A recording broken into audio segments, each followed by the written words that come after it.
Tu sais ce qui rend les chiens fous?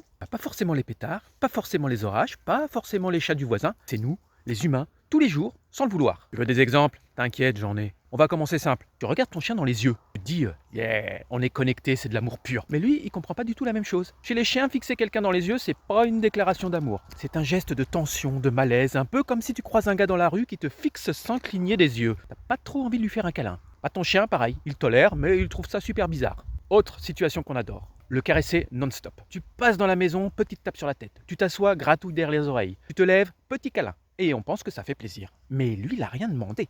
Il détourne la tête, il bâille, il cligne des yeux, il lèche la truffe. Tous ces petits signes, c'est sa façon polie de dire « tu pourrais demander avant ». Imagine quelqu'un qui te tripote les cheveux toute la journée sans prévenir. Même si tu l'aimes bien, au bout d'un moment, tu craques. Les chiens, eux, ils craquent pas, mais ils encaissent et à force, ils en ont marre. Puis il y a la version énervée, quand ton chien t'écoute pas et que tu montes le volume. Ah si! Ah si! Tu crois qu'il entend pas? Si, il entend très bien. Mais c'est pas un problème d'oreille, c'est un problème de clarté, de timing, de répétition. Souvent, on n'a jamais vraiment appris au chien ce qu'on attend de lui. Alors on répète, on change les mots, on s'énerve et on espère qu'il comprenne tout seul. Sauf qu'à force de crier, on ne lui apprend rien, on le stresse. Quand il est stressé, il obéit encore moins. Donc tu cries encore plus. Et lui, il décroche. C'est pas qu'il est têtu, c'est qu'il est largué. Alors oui, on pense bien faire. Mais si ton chien te regarde parfois avec une tête de « mais qu'est-ce qu'il me veut lui ?» c'est pas de l'irrespect, c'est de l'incompréhension. Et le pire dans tout ça, c'est qu'on fait ces trucs-là tous les jours, sans y penser, parce qu'on les aime justement. Mais aimer un chien, c'est aussi apprendre à communiquer comme lui comprend, pas comme nous on imagine. Respire, observe-le, laisse-le souffler et arrête de le fixer comme si tu allais lui vendre une assurance. Sois honnête, lequel de ces trucs tu fais tout le temps? Balance en commentaire, je te jure, t'es pas seul. Si t'en vois d'autres, dis-le aussi. On en fait une suite parce qu'on n'a pas fini de les rendre fous.